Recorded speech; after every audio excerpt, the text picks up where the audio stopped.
তাবলিগ জামাতের অনেক ভাইরা ওনারা মিলাদুন্নবী মানেন না, মিলাদুন্নবীর ব্যাপারে নেগেটিভ বক্তব্য দেন, বিদআত বলে থাকেন। আমি শুধু বলছি ভাই আমার, আপনার এই তাবলিগ জামাতের বয়স হয়েছে মাত্র 97 বছর। 1926 সালে আপনাদের জন্ম, আপনাদের দলের জন্ম হলো 1926 সালে, হিজরি 1348, হিজরি 1348, মানে এখনো 100 বছর হয়নি। আমরা কোরআন হাদিস তারিখ ফিকহ উসুল সমস্ত কিতাবগুলি ঘেটে ঘেটে দেখেছি মিলাদুন্নবী এই 1300 বছরের ইতিহাস, 1400-1450 বছরের ইতিহাসে তাবলিগ জামাতের মিলাদুন্নবী তাবলিগ জামাতের আগে না পরে? জোরে বলেন না একটু, আগে। তাহলে তাবলিগ জামাতের ভাইরা আমাকে দুশমন মনে করবেন না, আমি স্মরণ করাচ্ছি জাস্ট। আপনাদের দলের ইলিয়াস মেহতী সাহেবের জন্মেরও বহু আগে, তাবলিগ জামাতেরও বহু আগে মিলাদুন্নবী ছিল। তার মানে মিলাদুন্নবীর তুলনায় আপনারা নতুন, মিলাদুন্নবী পুরান, আপনারা নতুন। আমি আবার আরেকটু ইতিহাসে যাই। তাবলিগ জামাতের একটু আগে আরেকটা দল আবিষ্কার হয়েছে, এটার নাম হলো আহলে হাদিস। ভারতবর্ষে আরেকটা দল আবিষ্কার হয়েছিল, এটার নাম হলো কি? আহলে হাদিস। এগুলি মনে রাখবেন, আর যুবক ভাইরা এগুলি নোট করে রাখো, তোমাদের কাজে লাগতে পারে। আহলে হাদিস এই ভারতবর্ষে সর্বপ্রথম আবিষ্কার হয়েছে 1300 হিজরির দিকে। কত হিজরি? 1300 হিজরির দিকে। কারণ আহলে হাদিসের এই ভারতবর্ষের প্রতিষ্ঠাতা যিনি, ওনার নাম হলো মাওলানা সিদ্দিক হাসান খান, ভূপালী। ভূপালী ওনার একটা উপাধি আর কি, মাওলানা সিদ্দিক হাসান খান ভূপালী। উনি হলো আহলে হাদিসের প্রতিষ্ঠাতা ভারতবর্ষে। এরপরে আরো ওনাদের আছে শাইখুল কুল ফিল কুল মিয়া নজির হুসাইন দেহলভী। ওনার ইন্তেকাল হলো 1320 হিজরি, 1320 হিজরি। তো এই সালগুলি খেয়াল রাখবেন, হিজরি সালগুলো। যিনি আবিষ্কার করেছে উনি মারা গেছে 1307 হিজরিতে, 1307 হিজরি। আর তাদের মধ্যে সব শায়েকের বড় শায়েক মিয়া নজির হুসাইন দেহলভী যিনি, উনি মারা গেছে 1320 হিজরিতে, 1320 হিজরিতে। আর তাদের মধ্যে আহলে হাদিসের সবচেয়ে বড় শাইখুল ইসলাম যাকে বলে, আহলে হাদিসের শাইখুল ইসলাম মাওলানা সানাউল্লাহ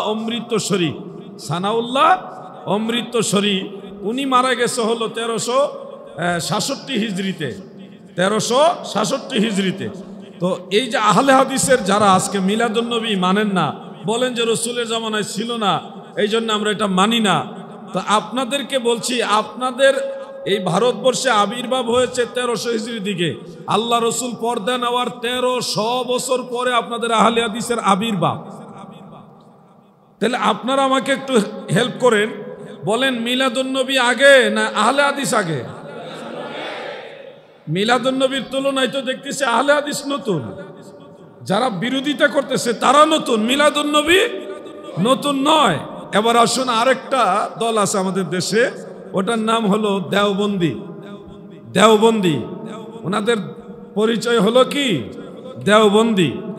আর এটার আরেকটা পরিচিত নাম আছে কওমি। আমি সমালোচনার জন্য বলছি না, স্মরণ করাই দিচ্ছি, জাস্ট কাজে লাগতে পারে আপনাদের।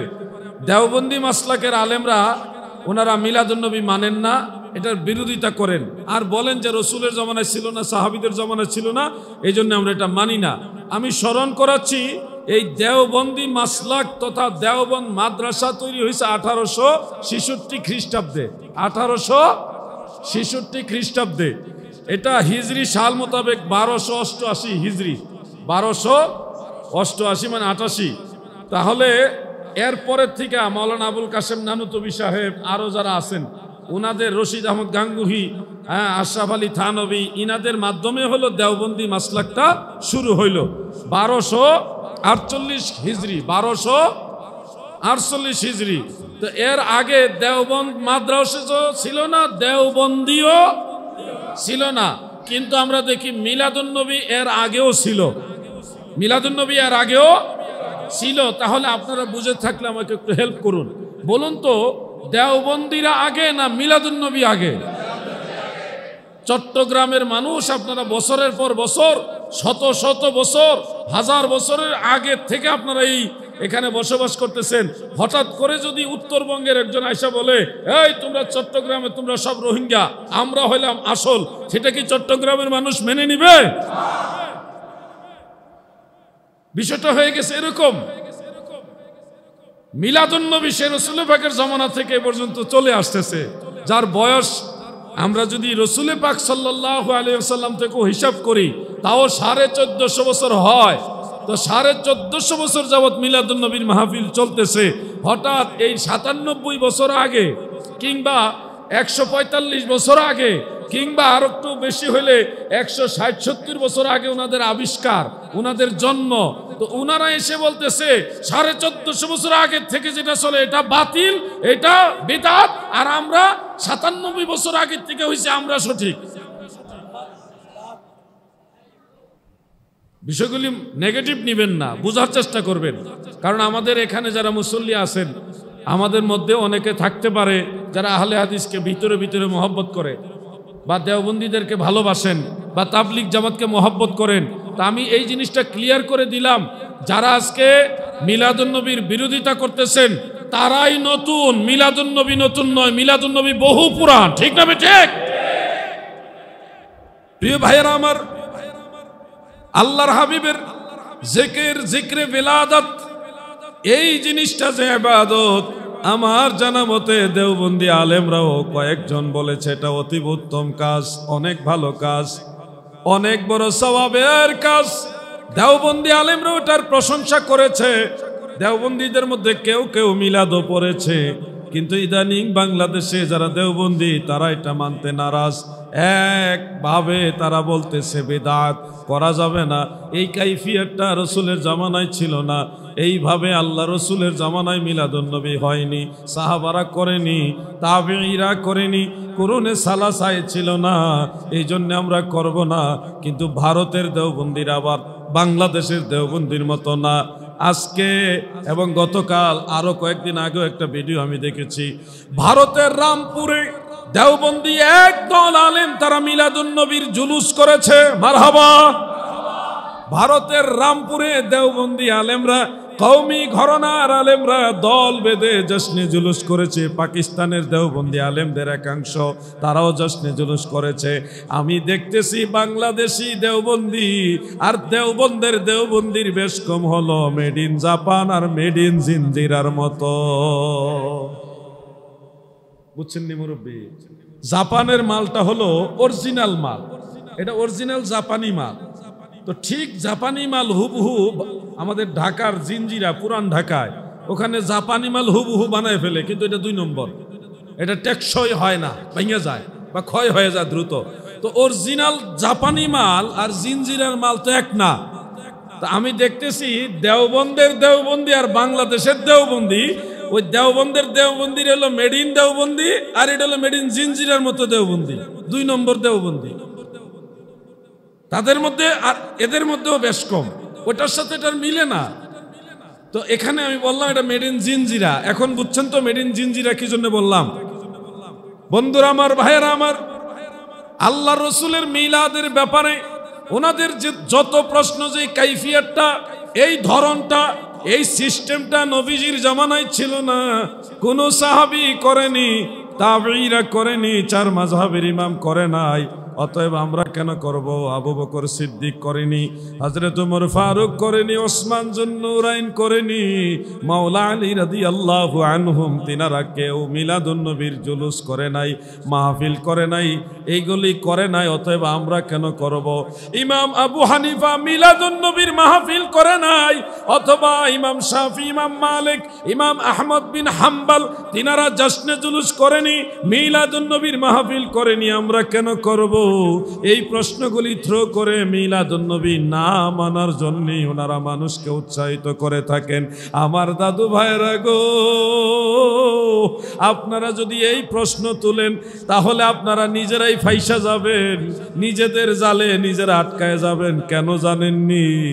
যেই কাইফিয়তে আমরা মিলাদুন্নবী পড়ছি এইভাবে সাহাবারা হয়তো করেনি, কিন্তু মূল কাজটা সাহাবারা করেছে। আমাদের কাজের দলিল আছে, মূল জিনিসটার ভিত্তি শরীয়তে আছে।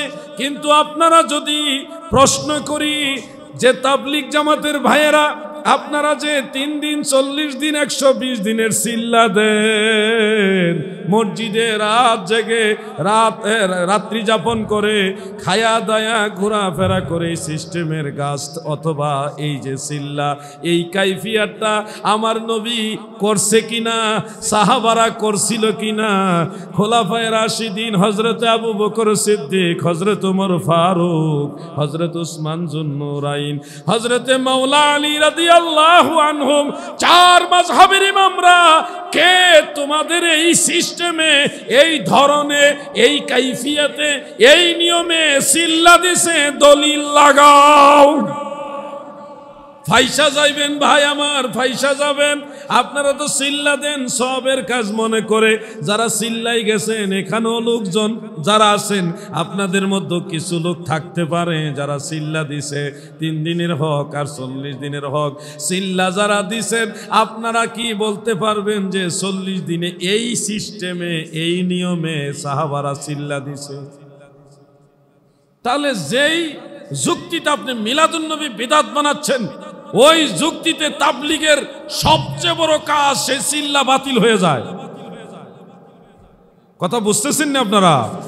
আপনি হয়তো ভাবতেছেন মিলাদুন্নবী দিলাম বন্ধ করে, ফতোয়া লাগাইলাম, সাহাবারা করে নাই, তাবেঈরা করে নাই, 4 মাযহাবের ইমাম করে নাই, এবার একই যুক্তি আপনাকে দিলাম, আল্লাহ রাসূলের সাহাবারা যেটা করে নাই বা 4 মাযহাবের ইমামরা যেটা করে নাই সেটা করা যাবে না, তাহলে আপনি চিল্লা কোন জায়গায় নিবেন? চিল্লা বাতিল হইল। এরপরে খেয়াল করেন, ঈদে মিলাদুন্নবীর যে মাহফিল আমরা করি, এই মিলাদুন্নবীর মাহফিল এই সিস্টেমে কেউ করে নাই, সাহাবারা করে নাই, আবু বকর করে নাই। কি সুন্দর করে প্রশ্ন করে, কয় আমরার চাইতে আবু বকর সিদ্দিক কি নবীজিকে কম ভালোবাসতনি? হযরত ওমর ফারুক কি নবীজিকে কম ভালোবাসতনি? হযরত উসমান যুন্নুরাইন তিনি কি আমাদের চেয়ে নবীজিকে কম ভালোবাসতনি? হযরত মাওলা আলী বা সাহাবায়ে কেরাম তিনারা কি আমাদের চেয়ে নবীজিকে কম ভালোবাসতনি?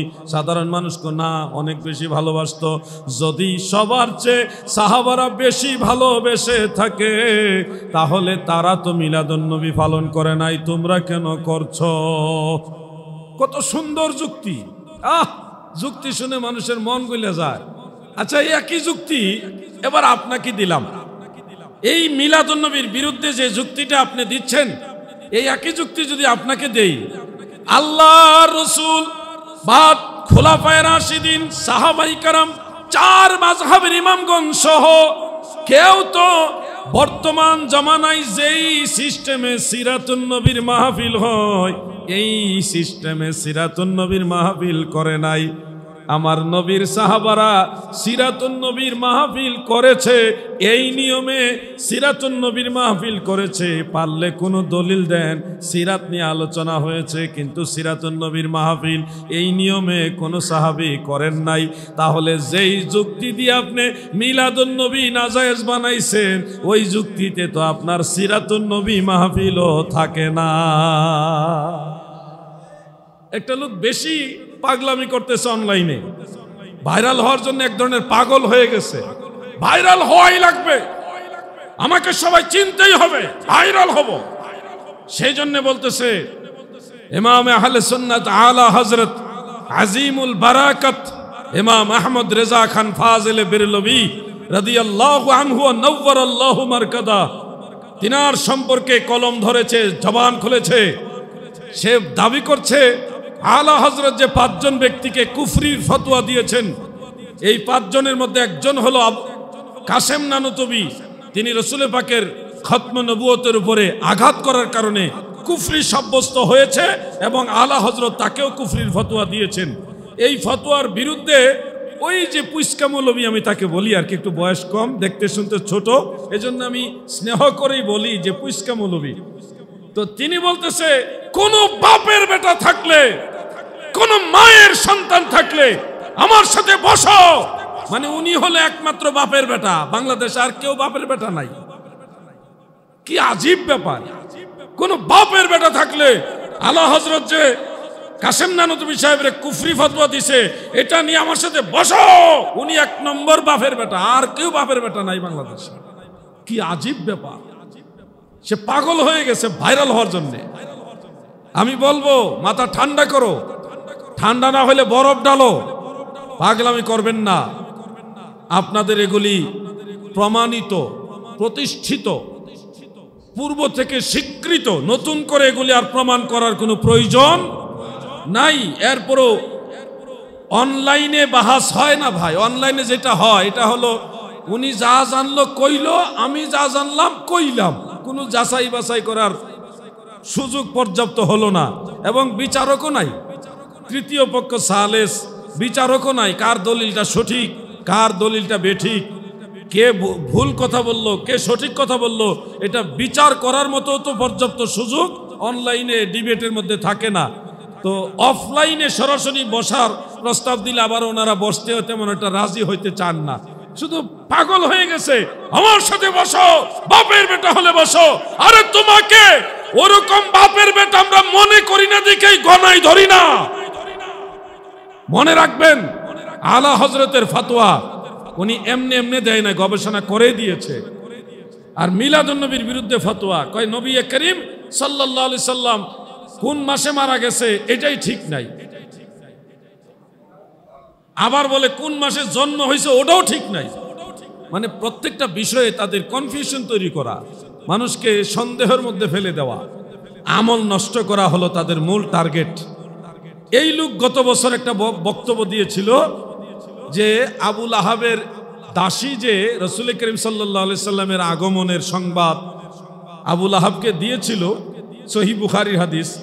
তো আবুল আহাব খুশি হয়ে বলছিল যে আমার ভাইস্তা পৃথিবীতে এসেছে, আমি এই কারণে তোমাকে আঙ্গুল দিয়ে ইশারা করে বলেছিল তোমাকে মুক্ত করে দিলাম। সুবহানাল্লাহ। তো এই হাদিসের মর্মার্থ হলো হযরত আব্বাস রাদিয়াল্লাহু আনহু তিনি বলেন, আমি স্বপ্নে দেখলাম আবুল আহাবের মৃত্যুর পরের অবস্থা। জিজ্ঞাসা করলাম, ভাই আবুল আহাব তুমি কেমন আছো, তোমার কি হাল? আবুল আহাব বলল, আমার অবস্থা শোচনীয়, ভালো না, তবে প্রতি সোমবারে আমি এই তর্জনীয় আঙ্গুল, যেটা এই শাহাদাত আঙ্গুল বলি, এই আঙ্গুলের মাথা দিয়ে কিছুটা জান্নাতি পানি নির্গত হয়, সেটা পান করে আমার আযাবকে লাঘব করি, কমাই। এটা প্রতি সোমবারে। কিভাবে এটা হলো? তোমার এই পানি আঙ্গুল দিয়ে আসে প্রতি সোমবারে, তোমার আযাব কমে, এটা কিভাবে সম্ভব হলো? তখন আবুল আহাব বলল, আমি আমার ভাইস্তা আমাদের দয়াল নবী রাহমাতুল লিল আলামিন যেদিন দুনিয়াতে এসেছিলেন ওই দিন আবুল আহাব এই আঙ্গুল দিয়ে ইশারায়, এইভাবে ইশারা করে খুশিতে ওই সুহাইবিয়া নামক দাসীকে মুক্ত করে দিয়েছিলেন। এই দৃশ্যটা আল্লাহর এত পছন্দ হয়েছে যে আমার বন্ধু দুনিয়াতে গেছে, এই কারণে সে খুশিতে একজন দাসী মুক্ত করেছে। এই জন্য আমি আল্লাহ খুশি হয়ে, সে কাফের হওয়া সত্ত্বেও, সে জাহান্নামী হওয়া সত্ত্বেও তার আঙ্গুলের অগ্রভাগ দিয়ে আমি জান্নাতি পানি নির্গত করে দিচ্ছি। সুবহানাল্লাহ। এই হাদিস, এটা সহিহ বুখারীর হাদিস।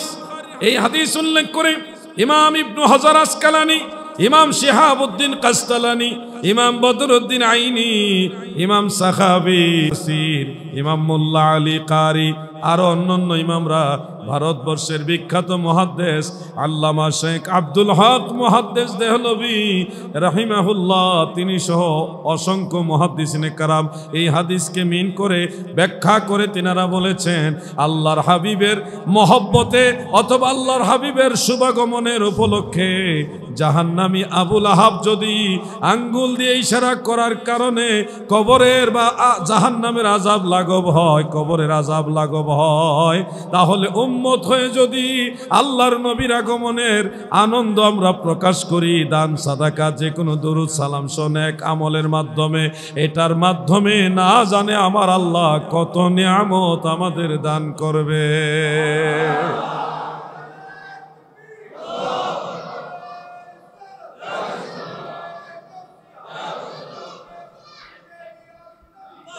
আমার ভাইয়েরা গভীর মনোযোগ। আবুল আহাব জাহান্নামী, সে চির জাহান্নামী, একজন কাফের, তা সত্ত্বেও সে যদি নবীর আগমনে খুশি হইলে আল্লাহ খুশি হয়। আল্লাহ যদি খুশি না হয় তাহলে তার আঙ্গুল দিয়ে কি জান্নাতি পানি বের করে দেয়? তো মারা যাওয়ার পর একজন কাফের মারা যাওয়ার পরে আল্লাহ রসুল সাল্লাল্লাহু আলাইহি সাল্লাম দুনিয়াতে আসছে, এই কারণে আঙ্গুল ইশারা করছে। এর পরে এই কারণে একজন কাফের হওয়া সত্ত্বেও তার আঙ্গুল দিয়া জান্নাতি পানি নির্গত করে দেওয়া, এটা কি আল্লাহর সন্তুষ্টির লক্ষণ না আল্লাহর গুসার লক্ষণ? আল্লাহর সন্তুষ্টির লক্ষণ না, আল্লাহ খুশি হয়েছে এই কাজে। আরেকটা জিনিস খেয়াল করবেন, আবু লাহাব কিন্তু আমাদের নবীকে নবী যাই না খুশি হয় নাই, ভাতিজা যাই না খুশি হয়েছে। ভাতিজা যাই না খুশি হওয়াতে আল্লাহ এত খুশি, আর নবী জেনে, রসুল জেনে, হাবিবুল্লাহ জেনে আমরা যদি খুশি হয়, না জানে আল্লাহ আরো কত খুশি হবে। ঠিক না ঠিক? এগুলি চিন্তার বিষয়। এই পুইস্কা মৌলবী গতবার বলছিল যে এই ঘটনাটা মিলাদুন নবীর প্রমাণ বহন করে না, আর এটা সুন্নাহ বিরোধী, ইসলামী আইন বিরোধী। কারণ কাফেরের আযাব লাঘব হয় না, কাফেরের আযাব কমে না। সে দাবি করেছে কাফেরের আযাব কমে না। তো আমরা পাল্টা জবাব দিয়েছিলাম কাফেরের আযাব কমে, এটা সহিহ মুসলিমে প্রমাণ। আবু তালেবের ব্যাপারে, নবীজির চাচা আবু তালেবের ব্যাপারে আহলে সুন্নাত ওয়াল জামাতের আকীদা বা আকায়েদের কিতাবে আছে উনি কুফরির উপর ইন্তেকাল করেছেন, ঈমানের উপর ইন্তেকাল করেননি। তা সত্ত্বেও জাহান্নামে যাওয়ার পরেও, কাফের হওয়া সত্ত্বেও আল্লাহ তাআলা ওনার আযাব কমায় দিবেন। কি? ওনার পায়ে শুধুমাত্র একটা আগুনের জুতা পরায় দিবেন, এছাড়া আর বড় কোনো আযাব ওনাকে দিবেন না। তাহলে এটা সহিহ মুসলিমের হাদিস, বিশুদ্ধ হাদিস। এই হাদিস থেকে প্রমাণ হয়ে গেল যে কাফের হইলেও আল্লাহ তাআলা বিশেষ বিশেষ কারণে কিছু কিছু লোকের আযাব কমায়, আল্লাহ তাআলা লাঘব করে দেয়। তো ওই হাদিস থেকে প্রমাণ হয় যে কাফেরের আযাবও বিশেষ কারণে কমানো হয়। ঠিক এই হাদিস থেকে, বুখারীর হাদিস থেকে, রাসূল সাল্লাল্লাহু আলাইহি সাল্লামের মিলাদে খুশি হওয়ার কারণে আমার আল্লাহ তাআলা আবু লাহাবের আযাবও কমায় দেয়। সুবহানাল্লাহ বলুন। আমরা পাল্টা জবাব দিয়েছি, এবং এই জবাবগুলি আমাদের ব্যক্তিগত বানানো জবাব না। ইবনু হাজার আসকালানির জবাব, বদরুদ্দিন আইনির জবাব, মোল্লা আলী কারির জবাব, শিহাবুদ্দিন কাস্তালানির জবাব, ইমাম মহিউদ্দিন নববীর জবাব, ইমাম আবু শামার জবাব, পূর্বসূরি সালফে সালিহিন মুহাদ্দিসিনে কেরাম যে জবাব দিয়েছে সেটা আমরা দিলাম। সে দাবি করলো এটা একটা স্বপ্নের ঘটনা, স্বপ্ন শরীয়তে দলিল না। মুহাদ্দিসিনে কেরাম তিনারা এটা বলেছেন স্বপ্ন শরীয়তে দলিল না, এটা সত্য, কিন্তু এই স্বপ্ন মদিনাওয়ালার সাথে সম্পৃক্ত, আল্লাহ রসুলের সাথে সম্পৃক্ত স্বপ্ন সত্য, আল্লাহ রসুলের সাথে সম্পৃক্ত স্বপ্ন সত্য। মান রাআনি ফিল মানামে ফাকাদ রাআনি, অর্থাৎ আমাকে যারা স্বপ্নে দেখবে সে সরাসরি আমাকে দেখবে। সুবহানাল্লাহ। রাসূল করিম সাল্লাল্লাহু আলাইহি সাল্লামের সাথে সম্পৃক্ত বিদায় মুহাদ্দিসিনে কেরাম সবাই এই হাদিসকে দলিল হিসেবে নিয়েছে। এখন সমস্ত সালফে সালিহিন, পূর্বের সমস্ত আইম্মায়ে কেরাম যেটাকে দলিল হিসেবে মানে, এটা যদি পুইস্কা মৌলবী দলিল না মানে, এতে আমাদের কি আসে যায়? আমাদের কিছু আসে যায়? সমস্ত আইম্মায়ে কেরাম যেটা দলিল মানে, ইমাম বুখারী রাহমাতুল্লাহ আলাইহি যেটা দলিল হিসেবে মানে, ইবনে হাজার আসকালানি মানে, বদরুদ্দিন আইনি দলিল হিসেবে মানে, উনি মানে না, উনি না মানার কে? এটা যদি দলিল না হতো ইমাম বুখারী রাহমাতুল্লাহ আলাইহি তিনার সহিহ গ্রন্থের মধ্যে এই হাদিস আনতো না। আল্লাহ এদেরকে বুঝার তৌফিক দেন, বলেন আমিন। এরা খেয়ানত করে, ইলমের ক্ষেত্রে এরা খেয়ানত করে, সত্যটা প্রকাশ করে না, সত্যটা বলে না, অথবা জানেও না, একটু জেনে লাভ মারে। এই যে আর আমরা তো ভাই কঠিন জমানায় পড়ে গেছি, আমি খুব চিন্তায় আছি। এমন এক ভয়ানক জামানা এসে পড়লাম যে আলেম যারা, নামধারী যারা আলেম, তাদের মধ্যে আমানতদারিতা নেই, আল্লাহর ভয় নেই, তাকওয়া নেই। তারা নিজেদের স্বার্থ হাসিলের জন্য সত্য গোপন করে রাখে। আবার যদি ধরা খায়, সব আলেমরা ধরে ফেলছে যে আপনি এটা ভুল করছেন, ধরার পরে আবার স্বীকারও করে না যে আমারটা ভুল ছিল। কোথায় গেছে তাকওয়া?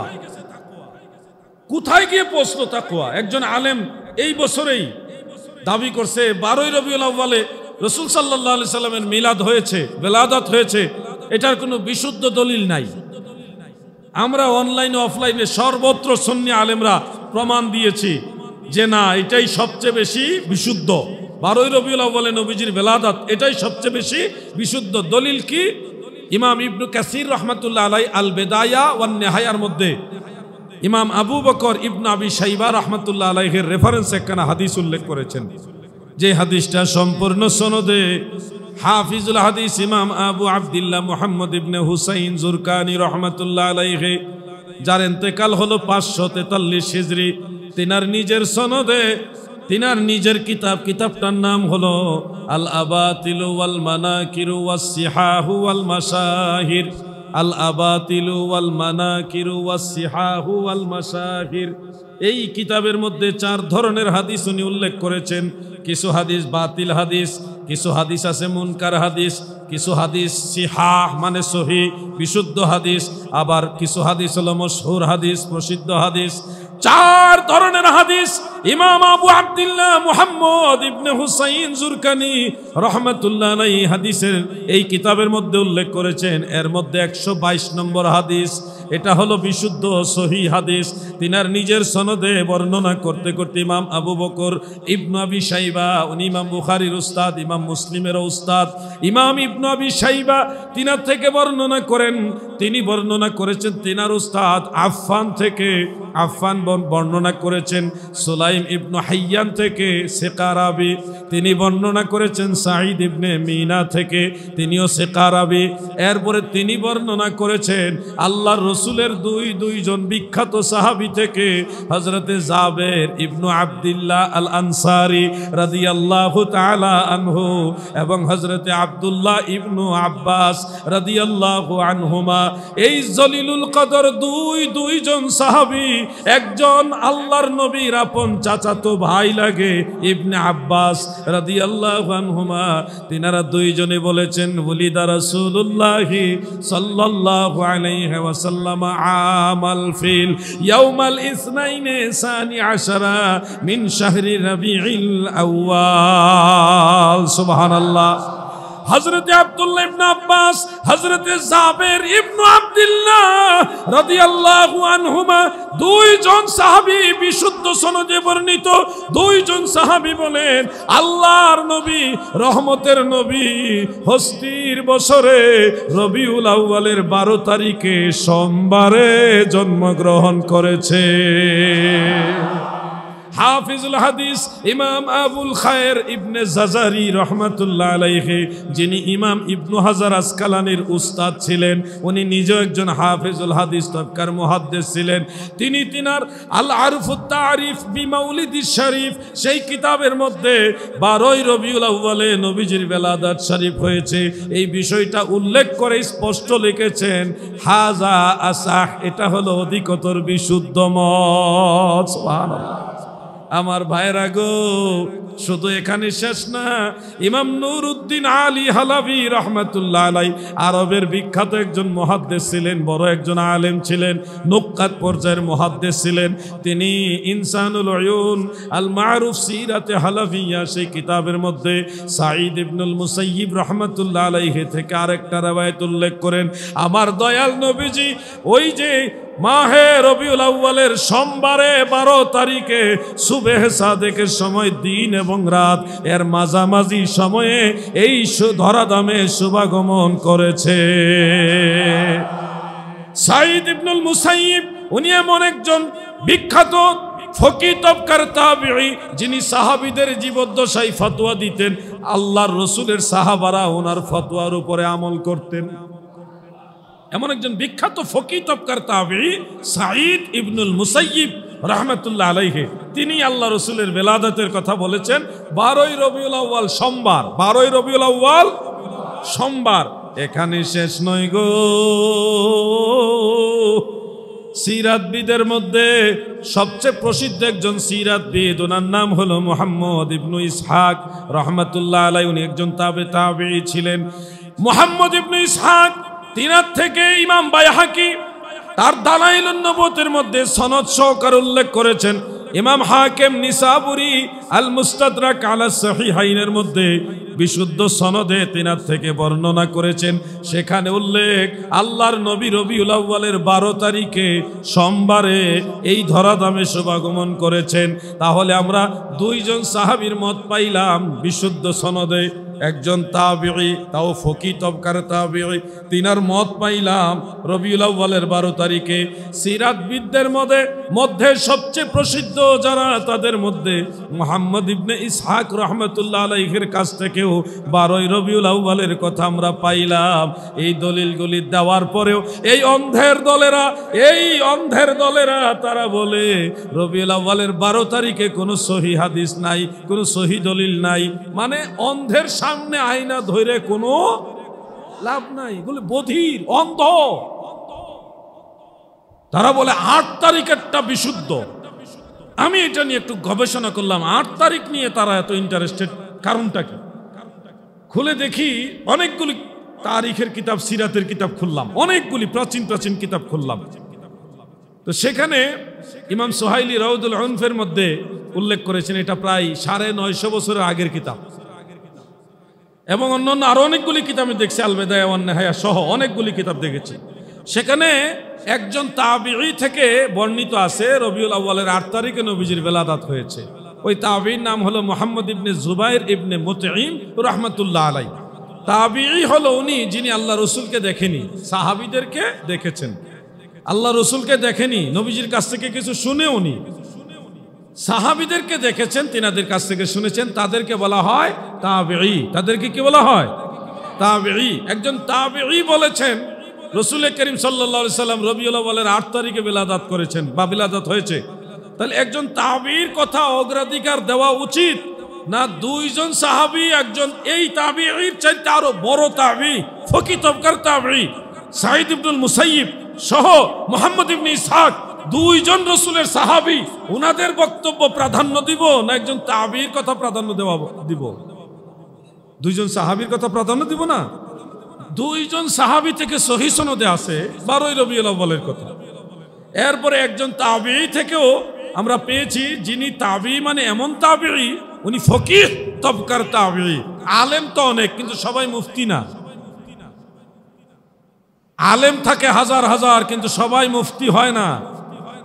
এখনকার যুগের তো মুফতি না, এখন তো ঘরে ঘরে মুফতি। ওই মুফতি না, ফতোয়া দেওয়ার মতো, কিতাব বুঝার মতো, এরাব হরকত ফিকহের কিতাব পড়ে বুঝে মাসআলা দেওয়ার মতো যোগ্যতম মুফতি সবাই হয় না। তো ও তাবিঈ আছে অসংখ্য, কিন্তু সবাই ফকিহ না, সবাই মুফতি না। তাও মুফতিদের মধ্যে উনি ব্যতিক্রম, উনি সাহাবীদের জামানায় ফতোয়া দিতেন। সুবহানাল্লাহ বলুন। সাঈদ ইবনুল মুসাইয়িব বলেছে 12 রবিউল আউয়ালের কথা, মুহাম্মদ ইবনে ইসহাক বলেছে 12 রবিউল আউয়ালের কথা। আর যারা মুহাদ্দিসিনে কেরাম পরবর্তী যুগের ইমাম, ওনারা বলেছেন 12 রবিউল আউয়ালের মাসালাটা, এই বিষয়টা হলো হাযা হুয়াল মাশহুর ইনদাল জমহুর ইমামদের কাছে এটাই হলো গ্রহণযোগ্য। এত সুন্দর ফয়সালা থাকার পরেও যারা 12 রবিউল আউয়ালকে অগ্রাধিকার বা প্রাধান্য বা অধিকতর বিশুদ্ধ বলতে নারাজ, আমার মনে হয় তাদের জ্ঞান আঁখি এখনো ফোটেনি, তাদের মধ্যে আমানতদারিতা, তাকওয়া এবং হব্বে রাসূলের অভাব আছে। আরো ভালোভাবে আল্লাহর ভয়, নবীর মহব্বত নিয়ে আমানতদারিতার সাথে ইলম চর্চা করা উচিত। ভালো মুহাক্কিক মুত্তাকি বুজুর্গ আলেমের সোহবতে থেকে আরো জ্ঞান আহরণ করা উচিত, অন্যথায় তারা ধ্বংস হয়ে যাবে, তাদের দ্বারা মানুষও ধ্বংস হবে। আল্লাহ তাদেরকে এবং তাদের দ্বারাও যেন মানুষকে, সবাইকে আল্লাহ যেন সবাইকে ঈমানের পথে রাখে, বলেন আমিন। আল্লাহুম্মা সাল্লি।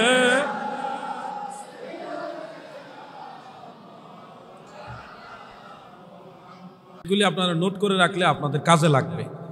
আমরা যারা সুন্নি, আমাদের জন্য 8 তারিখ হোক, 12 তারিখ হোক, 18 তারিখ হোক, 22 তারিখ হোক আর 2 তারিখ হোক, কোনো তারিখে প্রবলেম নাই। আজকে ঈদে মিলাদুন নবীর মাহফিল হচ্ছে না? কথা বলেন না। আজকে কি রবিউল আউয়ালের 12 তারিখ, 8 তারিখ, 8ও না 12ও না, হ্যাঁ? কিন্তু আমরা তো মিলাদুন নবী পুরা রবিউল আউয়াল মাসেই পালন করি। কথা ঠিক না ঠিক? আমাদের জন্য তারিখ কোনো প্রবলেম না।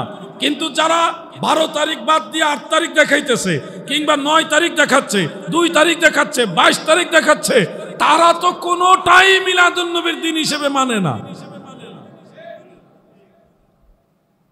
আসল বিষয় হলো তারা মানবে না, কারণ মিলাদুন্নবী মানবে না, কারণ হলো তারা আমার নবীকে 40 বছর বয়সের আগে নবী ওই মানে না। হুজুর, আমাদের দয়াল নবীজি 40 বছর বয়সে নবী হইছে, এর আগে নবী ছিল না, তাদের বক্তব্য এগুলো। তারা তো ওই সময় আমার নবীজিকে নবী ওই মানে না, তারা মিলাদুন্নবী পালন করবে কিভাবে? আমরা যারা আছি সুন্নি মুসলমান, আমরা কি আল্লাহ রসুলকে শিশুকালেও নবী মানি না মানি না? সবাই বলেন মানি কিনা? আমাদের বিশ্বাস আল্লাহ রসুল বলেছেন কুনতু নাবিয়্যা ওয়া আদামু বাইনার রূহি ওয়াল জাসাদ, আদমের রূহ আর দেহ যখন মাঝামাঝি, আমি তখনও আল্লাহর কাছে নবী। সুবহানাল্লাহ, সুবহানাল্লাহ। আর তারা বলে নবীজি নবী হয়েছে 40 বছর বয়সে। তারা তো আমার নবীকে ওই যে বেলাদতের সময় শিশুকালে নবী মানে না, নবী মানেন আর মিলাদুন নবী মানবে কিভাবে? আপনি যদি মিলাদুন নবীর আজকের মাহফিল যদি কোনো কওমি ঘরানার বা লা মাযহাবী আলে হাদিস ঘরানার কোনো আলেমকে, তাবলিগি জামাতের কোনো আলেমকে যদি বলেন ভাইজান আজকে আমাদের মসজিদে পবিত্র ঈদে মিলাদুন নবী সাল্লাল্লাহু আলাইহি ওয়াসাল্লামের মাহফিলে আসেন দাওয়াত, উনি বলবে আমি এগুলিতে যাই না, মিলাদুন নবী আমি মানি না বা বেদাত এগুলি করবেন না, মানে নেতিবাচক বক্তব্য দিবে, এটার পক্ষে বলবে না। কিন্তু ঠিক একই মাহফিল সব যেমন আছে তেমন, কোরআন হাদিস আলোচনা, নবীর শান নবীর আলোচনা সব আছে, জাস্ট নামটা চেঞ্জ করবেন। আর কওমি ঘরানার আলেম কিংবা আহলে হাদিস ঘরানার আলেম কিংবা তাবলিগি জামাতের আলেমদের গিয়ে বলবেন ভাইজান ও আলেম সাহেব আমাদের মসজিদে আজকে পবিত্র সিরাতুন নবীর মাহফিল হবে, আপনার দাওয়াত আসেন। তখন তিনি বলবে আলহামদুলিল্লাহ, চলেন যাই। অনুষ্ঠানের নামটা চেঞ্জ হলে তাদের মাসালা চেঞ্জ হয়ে যায়, কিন্তু কাজ কিন্তু একই, কাজ কিন্তু একই। আপনি বলবেন মিলাদুন নবীর এই ধরনের মাহফিল সাহাবারা করেনি, আবু বকর সিদ্দিক করেননি, হযরত ওমর ফারুক রাদিয়াল্লাহু আনহু করেননি, ওমর ওসমান আলী রাদিয়াল্লাহু আনহুম তিনারা করেননি। মিলাদুন নবীর সময় প্রশ্নগুলি আসবে, কিন্তু সিরাতুন নবীর মাহফিলে এই প্রশ্ন আসবে না। আসলে ধান্দা হইল এরা নবীজির মিলাদ মানবে না, মিলাদ মানবে না, এটা হলো তাদের ঈমানের সমস্যা। আর যত ধরনের বিভিন্ন কারিকুলাম দেখায়, এই দেখায় সেই দেখায়, আসলে এগুলি হলো একটা বাহানা মাত্র। আপনারা আমাকে বলুন তো, দয়া করে আমাকে, ডোন্ট মাইন্ড, আমি খোলামালা বলছি আজকে কথা।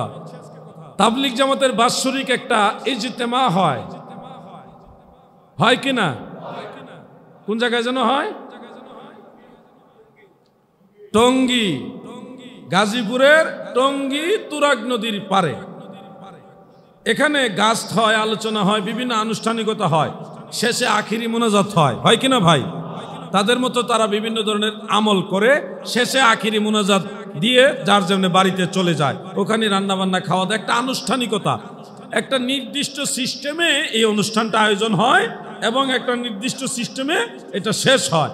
আপনারা যদি বলেন জশ্নে জুলুস অথবা মিলাদুন নবীর এই মাহফিল আবু বকর সিদ্দিক এইভাবে করেনি, হযরত ওমর করেনি, হযরত উসমান করেনি, হযরত আলী করেনি, হযরতে ইমাম আবু হানিফা করেনি, ইমাম মালিক করেনি, ইমাম শাফিঈ করেনি, ইমাম আহমদ বিন হাম্বল করেনি, আমরা কি তাদের চেয়ে বেশি আশিক রাসূল হয়ে গেছি?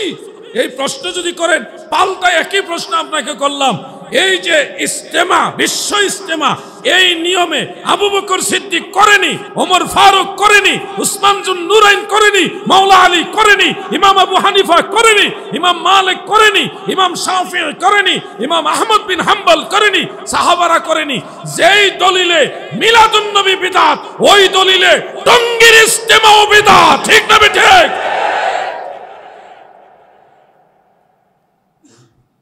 নিজের বেলায় বুঝার চেষ্টা করেন, আমি অ্যাটাক করার জন্য কথা বলছি না, বুঝানোর জন্য বলছি।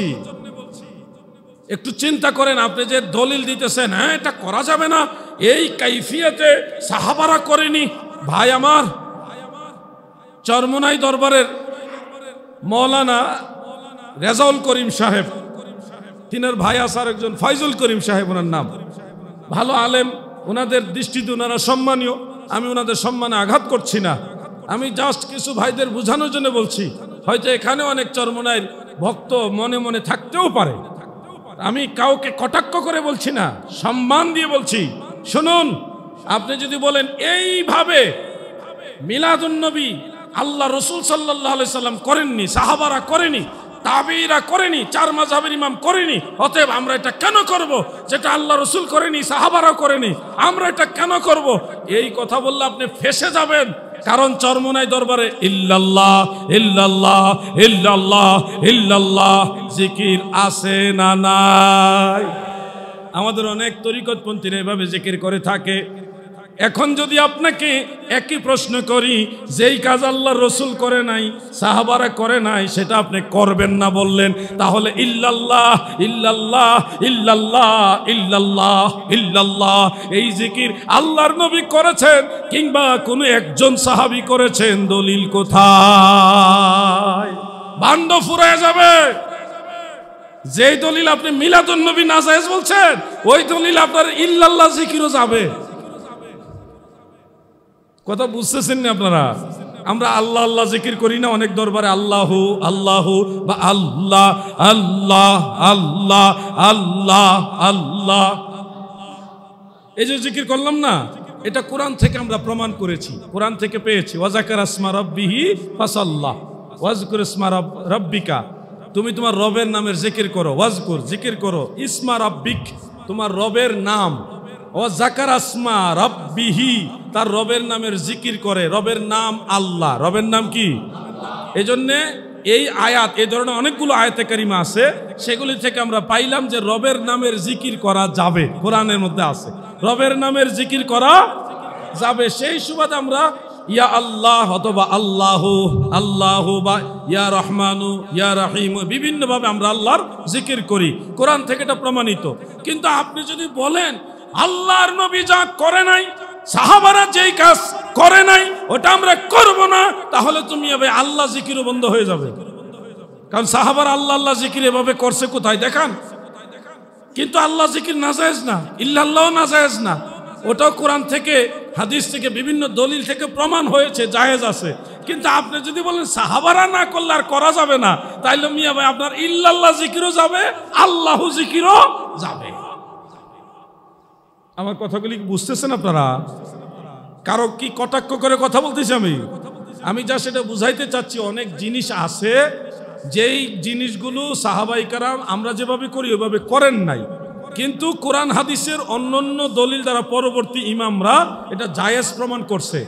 এই জন্যে যেহেতু এটা কোরআন হাদিস থেকেই বড় বড় ইমামরা মুজতাহিদরা ওনারা প্রমাণ করছেন এটা জায়েজ, সেহেতু এটার বিরুদ্ধে আর আমরা কথা বলি না, বরং এটা আমল করি। আপনি যদি বলেন তো সাহাবারা কি সে দলিল বুঝে নাই, এটা কোনো গ্রহণযোগ্য যুক্তি নয়।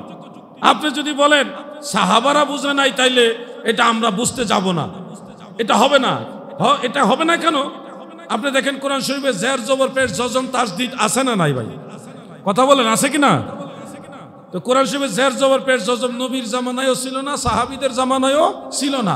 হাজ্জাজ বিন ইউসুফের জামানায় জের জবর পেশ তিনটা যুগ হয়েছে, আরো পরে যায়া তাসদীদ এবং জজম যুগ হয়েছে। তাহলে আপনি যদি বলেন হ্যাঁ সাহাবারা যদি না বুঝে থাকে আমরা এটা বেশি বুঝতে যাব কেন, আমরা কি সাহাবীদের চেয়ে বেশি বুঝিনি? এই কথা বললে তো কোরআন শরীফে জের জবর পেশ জজম সব বন্ধ করে দিতে হবে। কথা বুঝতেছেন আপনারা? এই ধরনের প্রশ্ন কখনোই গ্রহণযোগ্য নয় যে যেটা সাহাবারা করেনি এটা আমরা করতে পারবো না, এটা না। আমাদের জন্য কিয়ামত পর্যন্ত কোরআন হাদিস গবেষণা করে মাসআলা ইস্তেমবাদ করার সুযোগ রয়েছে, কিয়ামত পর্যন্ত রয়েছে। অনেক মাসআলা এক সময় নাজায়েজ ছিল, পরে জায়েজ হয়েছে। তাও কিভাবে হয়েছে? ইজতিহাদ দ্বারা, কোরআন হাদিসের গবেষণা দ্বারাই প্রমাণিত হয়েছে। এই বিষয়গুলি তারা বুঝে না, বলেন নবীজির সাহাবারা যেটা করেনি আমরা এটা করব কেন? আমরা কি তাদের চাইতে বড় নাকি? তাদের চাইতে আমরা কি একেবারে বেশি বুঝি নাকি? তাদের চাইতে কি আল্লাহ রসুলকে বেশি মহব্বত করি কিনা? এই ধরনের প্রশ্ন করে মানুষের ইমোশনাল ব্ল্যাকমেল করে এটা করা যাবে না। আমি আপনাদের আরেকটা প্রশ্ন করি, খতিব সাহেব আসেননি, এই যে আছেন, আপনাদের এই মসজিদে দান বাক্স আছে? আসেনি? দান বাক্স আছে, দান করার দলিল আছে, কিন্তু দান বাক্সর মাঝে দলিল, হ্যাঁ, দান বাক্সের মাঝে টাকা দিতে হবে বা দান বাক্সের মাধ্যমে টাকা কালেকশন করতে হবে, এই প্রথা, এই রেওয়াজ, এই রুসুমের দলিল কোথায়? সাহাবারা যেই কাজ করে নাই আমরা কেন সেটা করব? সাহাবারা যেটা করতে বলেন নাই আমরা সেটা করব না, তাহলে মসজিদে দান বাক্স বন্ধ করতে হবে। ভাই, আমি যা বলছি না সঙ্গত বলছি, আমি বলছি না যে দান বাক্স ব্যবহার করা যাবে না, অবশ্যই করা যাবে। দান করার দলিল আছে, কিন্তু দান বাক্সের কোনো দলিল নাই, তাহলে আপনি তো ফেসে যাবেন। আর মিয়া ভাই, সবচেয়ে বড় বিপদ হবে কি জানেন? মাস শেষে বেতনের কানেকশন, যেটা বেতন, এটাও বন্ধ হয়ে যাবে। কারণ কোরআন সুন্নাহ গবেষণা করে আপনি কোথাও দেখাতে পারবেন না আল্লাহ রসুল ইমামতি করে বেতন নিছে, কিংবা কোনো সাহাবী ইমামতি করে বেতন নিছে, কোনো দলিল দেখাতে পারবেন না। মিয়া ভাই, আপনার ফেডে লাথি পড়বো বেশি বাড়াবাড়ি করলে। যে সাহাবারা যেটা করে না আমরা করব না, তাহলে বেতন নিয়েন না, মসজিদে দান বাক্স দিয়েন না, দেখবেন একবার সাহাবীদের মতো জামানোর মতো আপনি হয়ে যাবেন। না খাইয়া দেখি না কয়দিন কষ্ট করতে পারেন। আসলে এগুলি হলো এক ধরনের বাহানা, এই বাহানাগুলি দেখিয়ে আমল নষ্ট করা হলো তাদের কাজ। আল্লাহ তাদের এই ফিতনা থেকে আমাদের হেফাজত করুক, বলেন আমিন। সবাই মহব্বতে বলেন আমিন। ভাইরে, কত কিছুই তো বলি আর কত কিছুই শুনি, কিন্তু আল্লাহর ভয় কয়জনের অন্তরে আছে? আল্লাহকে ভয় করতে হবে। আমানতদারিতা যদি আলেমদের না থাকে, তাহলে তাদের আদালত, তাদের যে ন্যায়পরায়ণতা, বিশ্বস্ততা, সত্যবাদিতা, এগুলি বাতিল হয়ে যায়। তাদের সাক্ষী পর্যন্ত গ্রহণযোগ্য থাকে না। এখন তো যে যেভাবে পারে ওইভাবে কথা বলতেছে। আজকে আশ্চর্য হয়ে গেলাম একটা ভিডিও দেখে, আমাদের চট্টগ্রামের একজন আলেমকে ঢাকার একজন কওমি ঘরানার আলেম ফোন দিয়ে বলতেছে, আপনি মুশরিক হয়ে গেছেন, আপনি ঈমান থেকে খারিজ হয়ে গেছেন। কি? উনি বলতেছে, হুজুর, ওনার নামটা আমার খেয়াল নাই, চট্টগ্রাম একজন আলেম, লাল দাড়ি, ওয়াহিদুল আলম আল কাদেরি, হ্যাঁ, ওয়াহিদুর রহমান। আচ্ছা, যাই হোক, আমি ভালোভাবে ওনার নামটা জানি না, তবে ওনাকে চিনি, ওনাকে দেখেছি দুই এক জায়গায়। ওয়াহিদুর রহমান অথবা ওয়াহিদুল আলম আল কাদেরি সাহেব, উনি হয়তো অপ্রস্তুত অবস্থায় কোথায় আছে না আছে, হুট করে ফোন দিয়ে বলতেছে যে লাইন কাটবেন না। আতঙ্ক, প্রথমে আতঙ্কিত করে ফেলছে, লাইন কাটবেন না, আমি আপনার সাথে কথা বলবো। তো একটা লোক যদি প্রথমেই শুনে, কে জানে ফোন দিছে, দিয়ে বলতেছে লাইন কাটবেন না, কিন্তু তাহলে তো সে আতঙ্কিত হয়ে যাবে না? বাজারে থাকতে পারে, পারিবারিক কাজে থাকতে পারে, কত কিছু থাকতে, হুট করে একজন ফোন দিয়ে যদি কয় আপনি কাফের হয়ে গেছেন, আপনি মুশরিক হয়ে গেছেন, এই কথা শুনলে ইমাম সাহেবের মাথা ঠিক থাকবে না। কথা নয়, বার্তা নয়, ওনারা কাফের বানিয়ে দিতেছে, মুশরিক বানিয়ে দিতেছে। কি আজীব ব্যাপার! আরে আলেমদের স্বভাব কি এটা? আলেমদের ইলমিয়ানা যে স্বভাব, খাসিয়ত, এটা না। একজন মানুষকে হুট করে ফোন করে তাকে কাফের বলে দেওয়া, মুশরিক বলে দেওয়া, ঈমান থেকে, ইসলাম থেকে খারিজ করে দেওয়া, আবার ফোন করেই বলতেছে লাইন কাটবেন না, কিন্তু আতঙ্কিত। বাবা রে বাবা! আবার দলিল দিচ্ছে কি? আল্লাহ রাসূল সাল্লাল্লাহু আলাইহি সাল্লাম বলেছে, মান হালাফা বিগাইরিল্লাহ ফাকাদ কাফারা আও আশরাকা। যে ব্যক্তি আল্লাহ ছাড়া গায়রুল্লাহর নামে কসম করে, হলফ করে, সে যেন কুফরি করলো অথবা শিরিক করলো। এই ব্যাপারে একটা হাদিস আছে, আবু দাউদে আছে, তিরমিজিতে আছে, মুসান্নাফু আব্দুর রাজ্জাকে, ইমাম বাইহাকির সুনানুল কুবরা, অনেক কিতাব অনেক আগে পড়েছিলাম, পরে আবার দেখেছি। তো এই হাদিসটা উনি বলতেছে, যারা গায়রুল্লাহর নামে কসম করে তারা কাফের, তারা মুশরিক। আপনি তো কসম করছেন গায়রুল্লাহর নামে, অর্থাৎ ওই ওয়াহিদুর রহমান বা ওয়াহিদুল আলম আল কাদেরি সাহেব, উনি কসম করছিলেন যে সুন্নিয়তের কসম করে বলছি। উনি বলছে কিসের কসম? সুন্নিয়তের কসম করে বলছি। এটাকে উনি কোট করে বলছে, আপনি গায়রুল্লাহর নামে কসম করছেন, আপনি কাফের হয়ে গেছেন। আজীব ব্যাপার। আমি যেটা বলতে চাচ্ছি, হাদিস দিয়ে ফতোয়া দেওয়া যায় না। আপনারা সাধারণ মানুষ শুনলে বলবেন এটা কি বলে, হাদিস দিয়ে আবার ফতোয়া দেওয়া যাবে না কেন? আপনারা এটা মর্ম বুঝবেন না, আলেমরা বুঝবে। হাদিস দিয়ে, সরাসরি হাদিস দিয়ে ফতোয়া দেওয়া যাবে না, কারণ একটা ফতোয়া শুধু একটা হাদিস থেকে আসে না। কোরআনের আয়াত, অনেকগুলো আয়াত, শুধু একটা আয়াতও না, আগের আয়াত পরের আয়াত, প্রেক্ষাপট, শানে নজুল, সব আসবাবুন নজুল সবগুলি গবেষণা করে কোরআনের টোটাল ফাইনাল ডিসিশনটা আনা হয়। এরপরে হাদিস, এই সাহাবী এটা বলছে, এই বিষয়ে অন্য সাহাবারা কি বলছে, জমহুর সাহাবারা কি বলছে, খবর ওয়াহিদ কি, গরিব হাদিস কি, আজিজ হাদিস কি, হাদিসে মুতাওয়াতির কি, বা সহিহ হাদিস কোনটা, গায়রে সহিহ কোনটা, মুনকাতে হাদিস কোনটা, মুরসাল হাদিস কোনটা, হ্যাঁ এই ধরনের অনেক ধরনের ক্লাসিফিকেশন আছে হাদিস শাস্ত্রের মধ্যে। সব হাদিস, এই বিষয়ের সব হাদিস গবেষণা করে তারপরে ফতোয়া দিতে হয়, শুধু একটা হাদিস দিয়েই ফতোয়া দেওয়া যায় না। উনি তো সেটাই করলেন, একটা হাদিস মেরে বললেন আপনি মুশরিক হয়ে গেলেন, কি আজীব ব্যাপার। আসলে তাদের মাঝে যে দ্বীনের এবং ইলমে হাদিসের আমানতদারিতা নাই, তারা যে পাতলা মানুষ, তাদের এই ফোন কলগুলি দ্বারা বোঝা যায় এদের যে গ্রহণযোগ্য বা তারা যে গ্রহণযোগ্য লোক না, তাদের মধ্যে আমানতদারিতা নাই, তাকওয়া নাই, দ্বীনের যে পরহেজগারিতা এটা নাই। হুট করে একজনকে ফোন করে এইভাবে আতঙ্কিত করে ফোন করে তাকে কাফের মুশরিক বলে দেওয়া, এটা প্রমাণ বহন করে এরা পাতলা লোক, এরা গ্রহণযোগ্য লোক না। আমি আজকে বলে দিচ্ছি, যেই হাদিস দিয়ে আমাদের ওয়াহিদুর রহমান ওয়াহিদুর রহমান আল কাদিরি সাহেব, ওনাকে মুশরিক বলা হয়েছে, ওই হাদিস সম্পর্কে মুহাদ্দিসিনে কেরামের অনেকে বলছে এটা মুনকাতে হাদিস। ইমাম বাইহাকি রহমাতুল্লাহ আলাইহি বলেছেন, হাফেজ ইবনু হাজার আসকালানি রহমাতুল্লাহ আলাইহি তালখিসুল হাবিরের মধ্যে স্পষ্ট লিখেছেন, হাদিসের সনদের মধ্যে আব্দুল্লাহ ইবনে ওমর রাদিয়াল্লাহু আনহুমা তিনার থেকে হাদিসটা বর্ণনা করেছেন সাআদ ইবনে উবাদা। এই দুইজনের মাঝখানে আরেকজন রাবি আছে, তার শুধু উপাধিটা হাদিসের মধ্যে আছে কিন্দি, শুধু উল্লেখ আছে কিন্দি। এই কিন্দির কে, তার বাবার নাম কি, তার পরিচয় কি, সে কি গ্রহণযোগ্য লোক, সত্যবাদী না মিথ্যাবাদী? মাঝখানের এই ব্যক্তিটা মজহুল, অজ্ঞাত, অপরিচিত যে ব্যক্তিটা, এই ব্যক্তিটা কেমন লোক এটা জানা যায় না। বিদায় ইমাম বাইহাকি সহ কয়েকজন মুহাদ্দিস ওনারা বলেছে এই হাদিসটা মুনকাতে। আর ফুকাহায়ে কেরাম, মুহাদ্দিসিনে কেরাম বলেছে এই হাদিস দ্বারা বোঝা যায়, এই হাদিস থেকে প্রমাণ হয় যে কেউ যদি গায়রুল্লাহর নামে হলফ করে, কসম করে, তাহলে সে কাফের হবে না, ঈমান থেকে খারেজ হবে না, সে গুনাহগার হবে, কবিরা গুনাহগার হবে।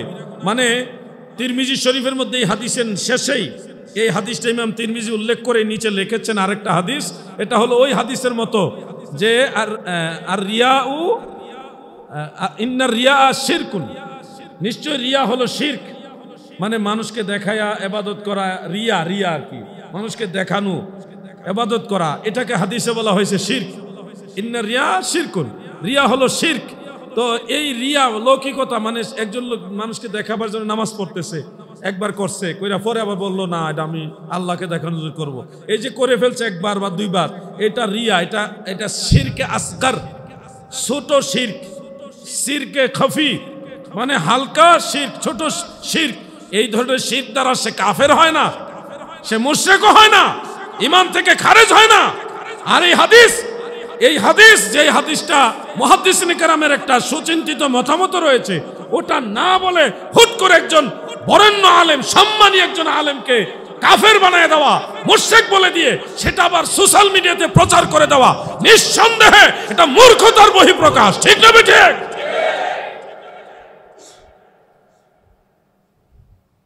চট্টগ্রামে অসংখ্য আলেম আছে, আমার বাম পাশে যিনি বসা, ওনাকে আপনাদের পরিচয় করে দেওয়া লাগবে না, চট্টগ্রামে বড় হুজুর কেবলা রহমাতুল্লাহ আলাইহের সাহেবজাদা, উনি নিজেও একটা মাদ্রাসার প্রিন্সিপাল, অসংখ্য আলেমের উস্তাদ। এই ধরনের অসংখ্য আলেম এই চট্টগ্রামে রয়েছে, যারা এই ধরনের জাহেলদেরকে, যারা ওনারা না, ওনাদের ছাত্ররাই জাহেলদেরকে পড়াইতে পারবে, কিন্তু সবার কথাই সবাই জবাব দেয় না, প্রয়োজন মনে করে না। রাস্তার পাশে ক্যাম্বেসাররা, তারা তো কতভাবে চ্যালেঞ্জ করে, চ্যালেঞ্জ আমার এই ওষুধের উপর আর কোনো ওষুধ নাই। এই চ্যালেঞ্জ কি এমবিবিএস আর পিএইচডি করা ডাক্তারে অ্যাকসেপ্ট করবে?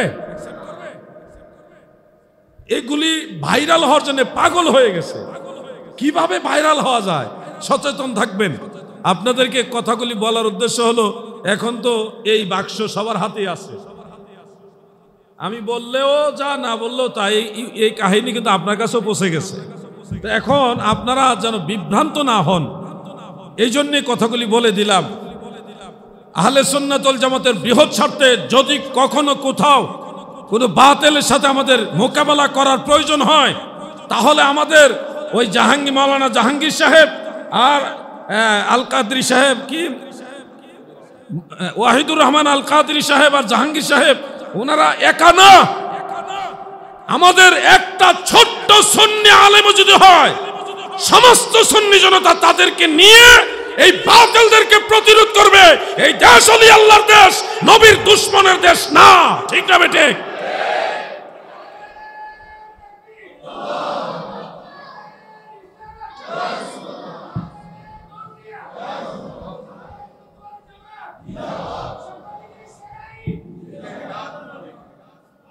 আমার এই কথাগুলো দয়া করে আপনারা আক্রমণাত্মক নেবেন না। সুন্নিয়তের বৃহৎ স্বার্থে আমি এই কথাগুলি বলেছি। আপনারা সচেতন থাকবেন, না হয় আপনাদেরকে বিভ্রান্ত করে দিবে, আমল নষ্ট করবে। ও বোয়ালখালীর মুমিন মুসলমান, আপনারা নিশ্চয়ই মাহে রমাদানে রাত জেগে চেষ্টা করেন। তারাবি নামাজ পড়ার পরেও তাহাজ্জুদ নামাজ পড়ার চেষ্টা করেন। অনেক মুরব্বীরা পড়েন, আমরাও চেষ্টা করি। আপনারা পড়েন কিনা?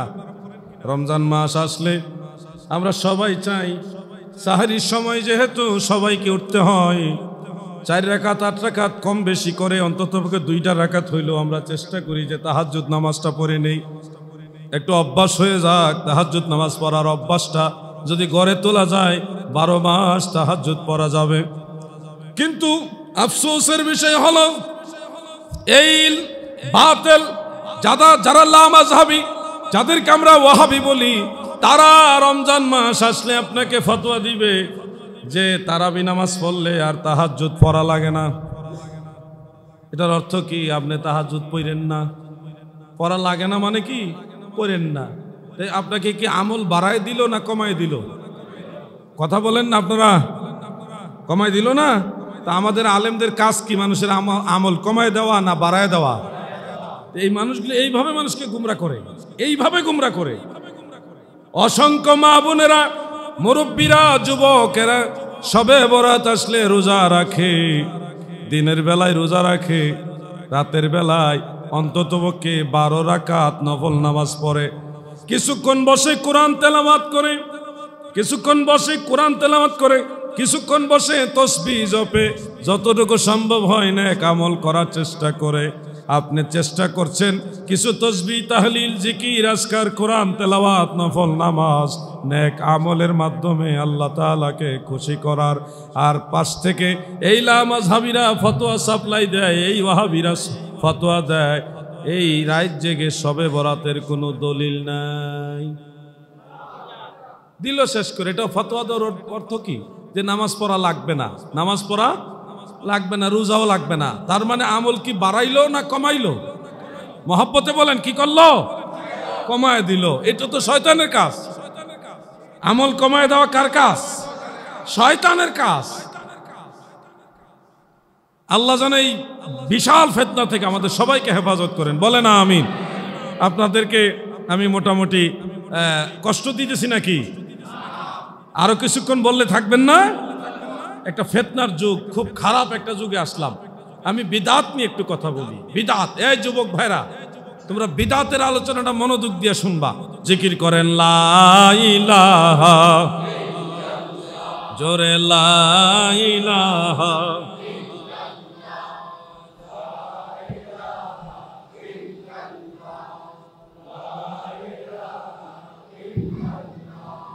হাসবি রাব্বি জাল্লাল্লাহ মাফি, পরনূর মুহাম্মদ, লা ইলাহা ইল্লাল্লাহ, লা ইলাহা, মারহাবা, লা ইলাহা, হক, লা ইলাহা,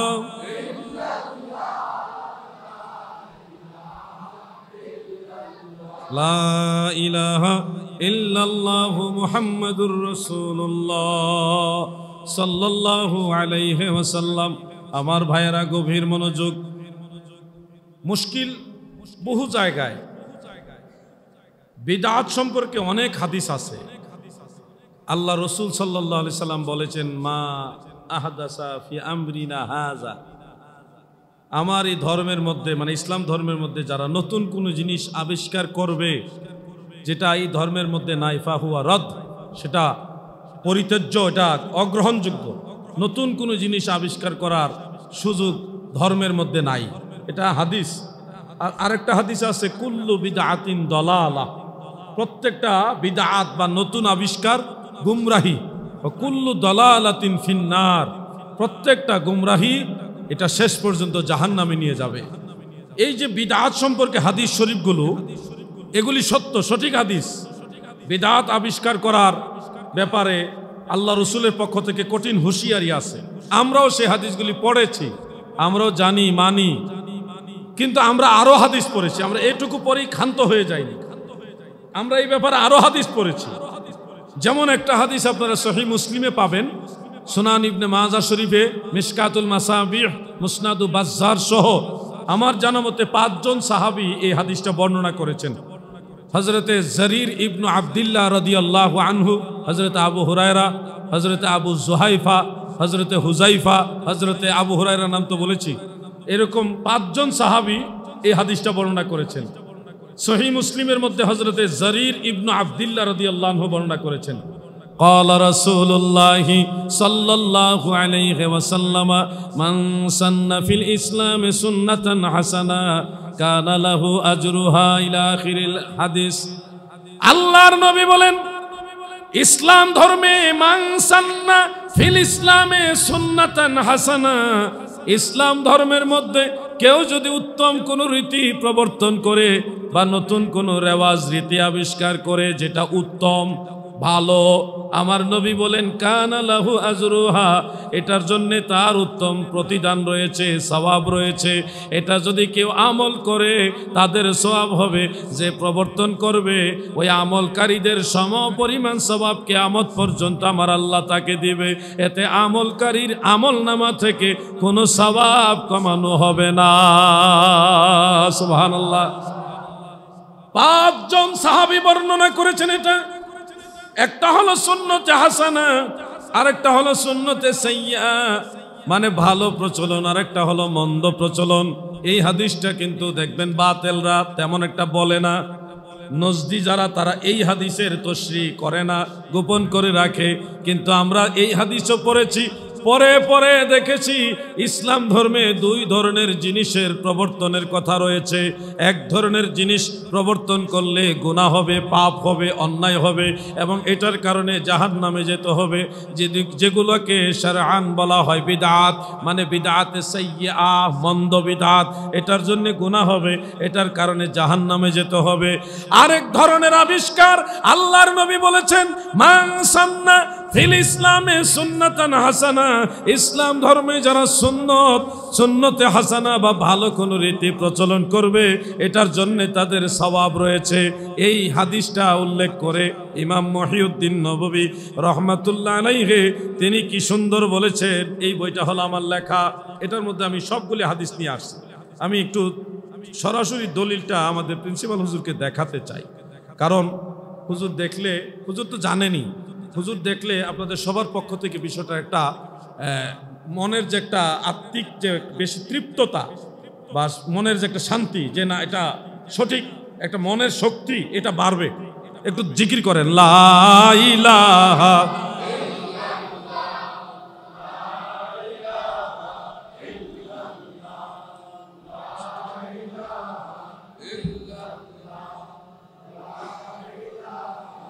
ইল্লাল্লাহ, লা ইলাহা, লা ইলাহা মুহাম্মদ রাসূলুল্লাহ সাল্লাল্লাহু আলাইহি ওয়াসাল্লাম। এটা আমার এই বইটার 116 নম্বর পৃষ্ঠার মধ্যে উল্লেখ। আমি প্রথমে হুজুর সবগুলি হাদিস আনছি। এই যে হযরতে জারির আল মুনজির ইবনে জারির আন আবিহি, মানে জারির ইবনে আব্দুল্লাহ, তিনি যে হাদিসটা বললেন যেটা আমি একটু আগে শোনালাম, এই যে মান সান্না ফিল ইসলামে সুন্নাতান হাসানা কানা লাহু আজরুহা, এই হাদিসটা একটু আগে শোনাইছি, লম্বা হাদিস। এই হাদিসটা উনি বর্ণনা করেছেন, এই যে হযরত আবু হুরায়রা বর্ণনা করেছেন, যেটা ইমাম বাজ্জার বর্ণনা করেছেন, ইবনে আব্দুল বার বর্ণনা করেছেন, এরপর ইমাম তাবারানি বর্ণনা করেছেন একই হাদিস, ওয়াসিলা ইবনুল আসকা রাদিয়াল্লাহু আনহু উনার থেকে একই হাদিস।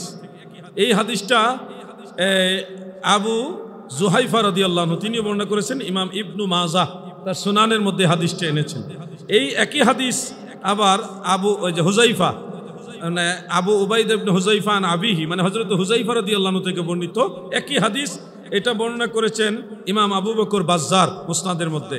এই 5 জন সাহাবীর হাদিস আমি এনেছি। আনার পরে হাফিজুল হাদিস শারিহে মুসলিম ইমাম নববী রাহমাতুল্লাহ আলাইহির শরহে মুসলিম থেকে, শারহুল মুসলিম 7ম খণ্ড 104 পৃষ্ঠা, সেখান থেকে একটা ইবারত নিয়ে এসেছি যে মান সান্না ফিল ইসলামে সুন্নাতান হাসানা ফালাহু আজরুহা। এই হাদিসের তশরিহ করতে শুনেনি, ব্যাখ্যা করতে গিয়ে লিখে ইলা আখিরিহি মানে হাদিসের শেষ পর্যন্ত নিয়ে উল্লেখ ইশারা করলেন, ফিহিল হাসসু আলাল ইবতিদাই বিল খাইরাত ওয়া সান্না সুনানাল হাসানাত।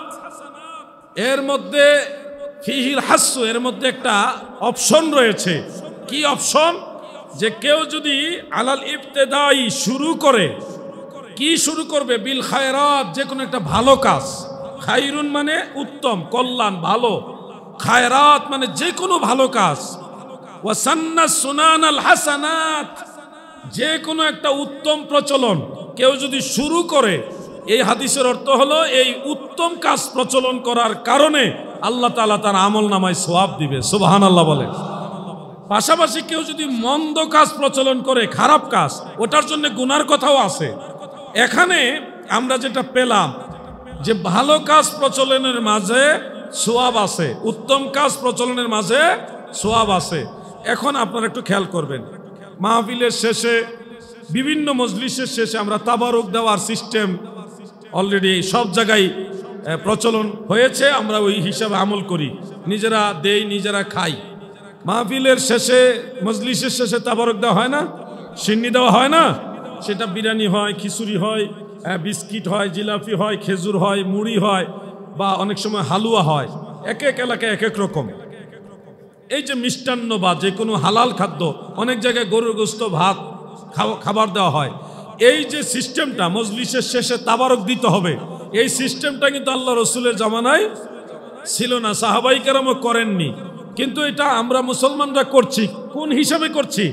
কোন দলিলে করছি? ওই যে আল্লাহ রসুল বলেছে যে কোনো ভালো কাজ যদি কেউ প্রচলন করে এটার জন্য সওয়াব আছে, তাহলে মানুষকে খাবার দেওয়া যে ভালো কাজ, এটা কি সন্দেহ আছে?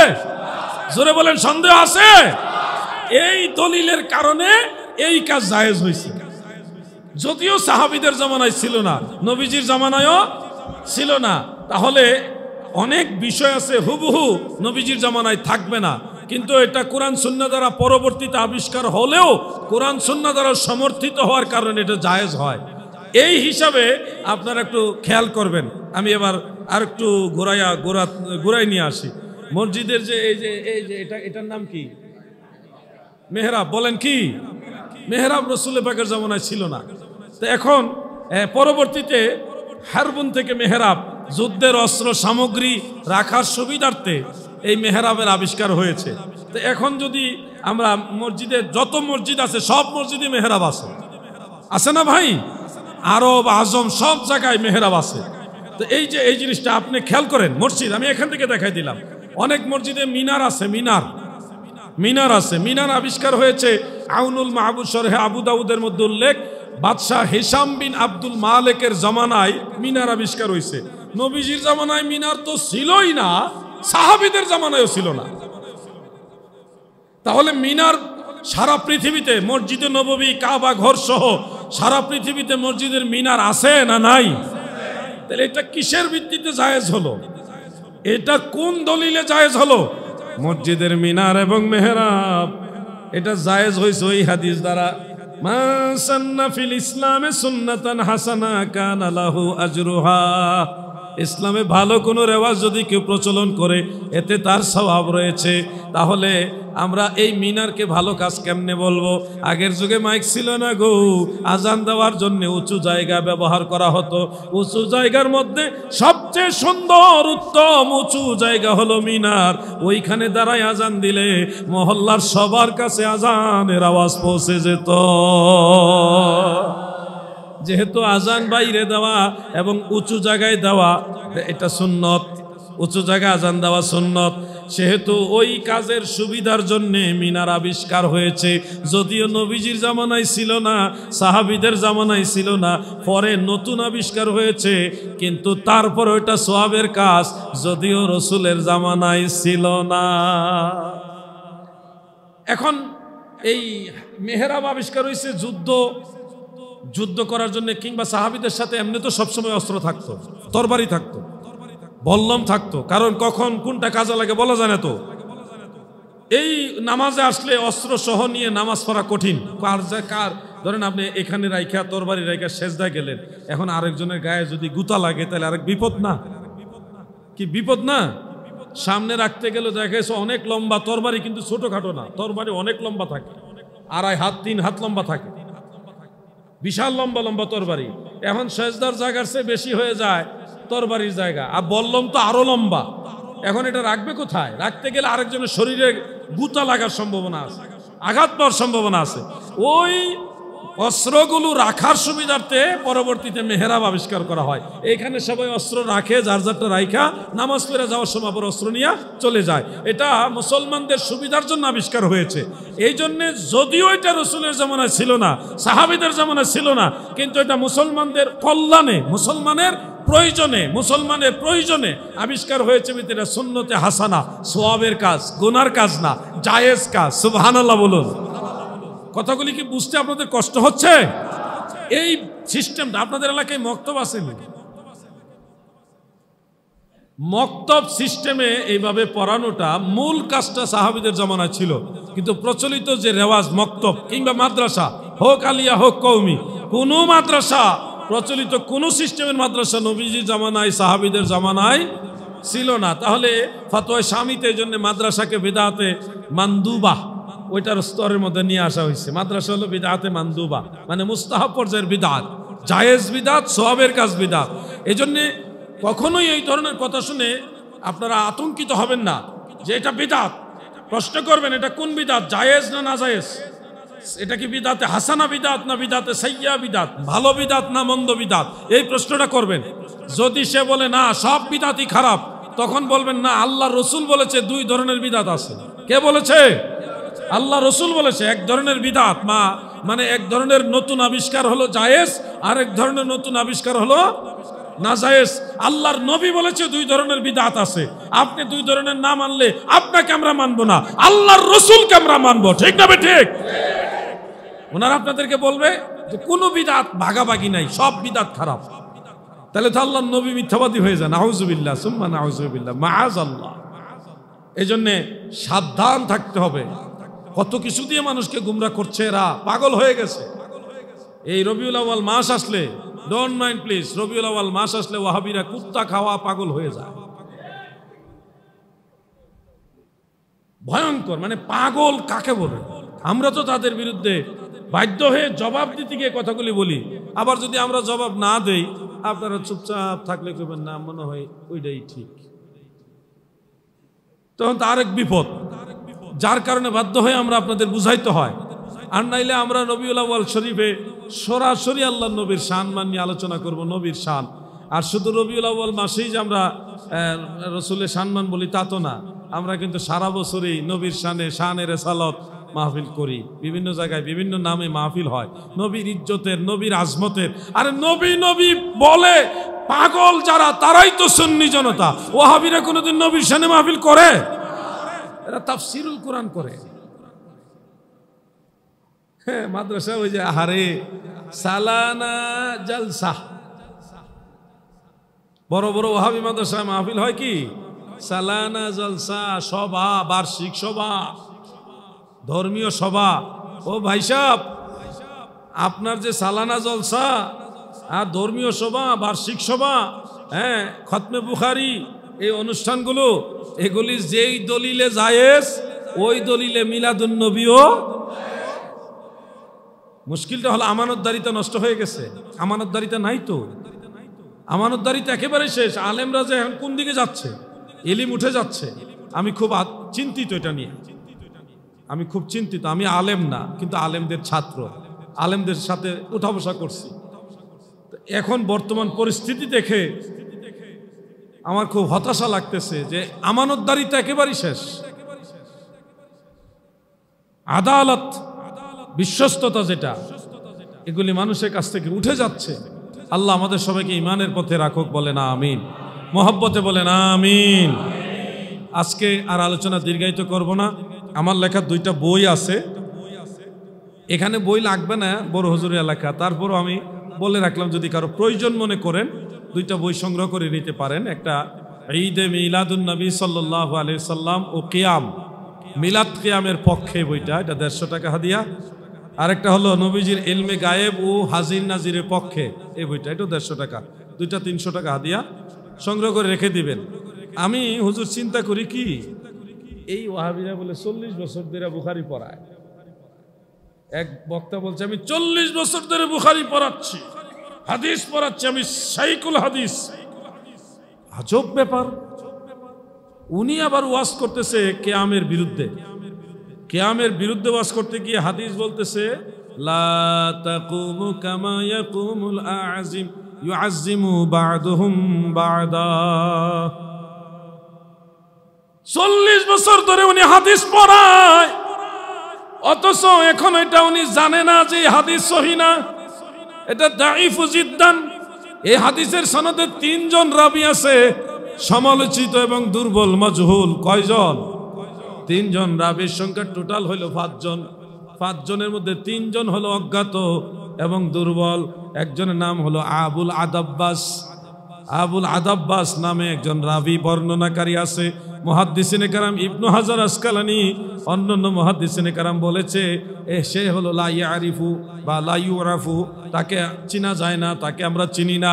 ওয়া হুয়া মাজহুল, সে অজ্ঞাত, তাকে জানাই যায় না। আরেকজন রাবী আছে ইবনু মারজুক, নাম কি? ইবনু মারজুক। এই রাবী সম্পর্কে মুহাদ্দিসিনে কেরাম বলেছে সে দাঈফ, দুর্বল, একেবারে সবাই বলেছে সে দুর্বল। আরেকজন রাবী আছে, তার নাম আবু গালিব। আবু গালিব, এই রাবী সম্পর্ক একবার আলবানি শুদ্ধা। সমস্ত আসমা রিজালবিদরা তারা বলেছে সে মাজহুল, সে অজ্ঞাত, অপরিচিত, তাকে জানা যায় না, চিনা যায় না। তাহলে এই একটা রিওয়ায়াতের মধ্যে তিন জন রাবী হলো সমালোচিত, দুর্বল, অজ্ঞাত, আর এই হাদিস দিয়া কিয়ামের বিরুদ্ধে দলিল দেয়। কি আজীব ব্যাপার। 40 বছর ধরে হাদিস পড়ায়, তাহলে কি পড়াইলো? মানে বর্বর বর্বর করে খালি দৌড়ায় পড়াইছে, বুঝে নাই। উলুমুল হাদিস আসমাউর রিজাল ঘাটাঘাটি করে নাই। এজন্য বলবো, বাতেলরা যত কথাই বলে তাদের কথার পিছনে কোনো না কোনো ঝামেলা আছে। যখন দেখবেন বাতেলরা আপনাদের বুঝাচ্ছে যেটা সুন্নিয়তের বিরুদ্ধে মনে হইতেছে, আবার কথাটা সুন্দর লাগে, এই যতই সুন্দর বলক, মিষ্টি মিষ্টি কথা বলক, এর পিছনেও কোনো না কোনো তাদের ঝামেলা বা কোনো না কোনো সমস্যা আছে। এটা আপনারা না বুঝলে সুন্নি আলেমদের কাছে আসলে ঠিকই ক্লিয়ার হয়ে যাবে। আল্লাহ আমাদের বোঝার তৌফিক দেন, বলে না আমিন, মহব্বতে বলে না আমিন। মসজিদের মাহফিল আপনারা সবাই খুব আন্তরিকতার সাথে এসছেন, এই জন্য আপনাদের সবাইকে ধন্যবাদ জানাচ্ছি। আল্লাহ যদি হায়াতে বাঁচাই, এখানে তো আর অনেক মাহফিল আছে। বোয়ালখালীতে বড় হুজুর কিবলা রহমাতুল্লাহ আলাইহির ফায়েজ ও দোয়ার বরকতে হুজুরের, আমাদের প্রিন্সিপাল হুজুর আমাকে খুব স্নেহ করেন, আদর করেন। এটা একটা দোয়া, এটা সবার নসিব হয় না। আমার নসিব বলন্দ নসিব যে আল্লাহর ওলির আউলাদের নেক নজর আমি পাই, দোয়া পাই। এমনি মাহফিল সারা দেশে অভাব নাই, কিন্তু চট্টগ্রামে আসি, এই দিকটা একটু বেশি গুরুত্ব দেই। এখানে নবী প্রেমিকদের কারখানা, এখানে আশেকের রাসূলদের কারখানা। এখানে দরুদ শরীফ পড়লে ভালো লাগে, জিকির করলে ভালো লাগে, সবকিছু একটা আলাদা মহব্বত আছে। হ্যাঁ, গত পরশুদিন রাজশাহীতে গেছিলাম। আহারে, বৃষ্টির কারণে সম্পূর্ণ মাহফিলটা কমপ্লিট করতে পারিনি।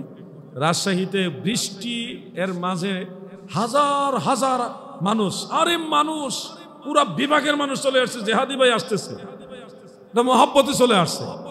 আলেমই হবে মানে 300-400 আলেম। সারা বিভাগের সব সুন্নি আলেম চলে এসছে, পীর মাশায়েখরা সহ। এটা আনন্দ, একটা মিলন মেলা ছিল। ওখান থেকে আবার এক রাতে সিলেট গেছি, সিলেট থেকে আবার এখানে আসছি। তো শারীরিক দিকটাও বেশি একটা ভালো না। হুজুর বুঝতে পারছে, আমি আসার পরে বুঝতে পারছে যে পাগলা খাইছে না কিছু। আগে বলতেছে আগে আসেন, খায়া আসেন। তারা 4টা ডাইল ভাত হুজুরের নিজে সাথে থাইকা খাওয়াইছে। এরপর আলহামদুলিল্লাহ, আল্লাহ দেওয়ার শুকরিয়া, এখানে আসছি। আমি আর লম্বা আলোচনা গেলাম না। আলহামদুলিল্লাহ, মসজিদের ভিতরে বাইরে বারান্দায় সব জায়গায় মানুষ বসছেন, আন্তরিকতার সাথে শুনছেন। আমি সবাইকে ধন্যবাদ জানাই। নামাজ কাজা করবেন না, 5 ওয়াক্ত নামাজ অবশ্যই পড়বেন। নামাজ হলো দ্বীনের স্তম্ভ, দ্বীনের খুঁটি। নামাজ ছাড়া কোনো তরিকা নাই। নামাজ হলো আপনার জন্য সবচেয়ে বড় ইবাদত। 5 ওয়াক্ত নামাজ পড়তে হবে। বলেন কি করতে হবে? এই যুবকরা কথা কোনাকে, কি করতে হবে? 5 ওয়াক্ত নামাজ পড়তে হবে। প্রথম কাতারে দাঁড়ায় নামাজ পড়বে। আল্লাহ রসুল বলতেন যে আমার উম্মতেরা যদি জানতো প্রথম কাতারে দাঁড়ায় নামাজ পড়ার ফজিলত, তাহলে প্রথম কাতারে দাঁড়ানোর জন্য তারা প্রতিযোগিতা করত। প্রথম কাতারে দাঁড়িয়ে চেষ্টা করবে, নাহলে দ্বিতীয় কাতারে নামাজ 5 ওয়াক্ত পড়বেন। এই অনুরোধটা করে আলোচনাতে টানলাম। আর আলোচনার সামনে যাচ্ছি না হুজুর। আসেন আমরা একটু কিয়াম করি, নবীজিকে দাঁড়ায় সালাম জানাই, ইয়া নবী।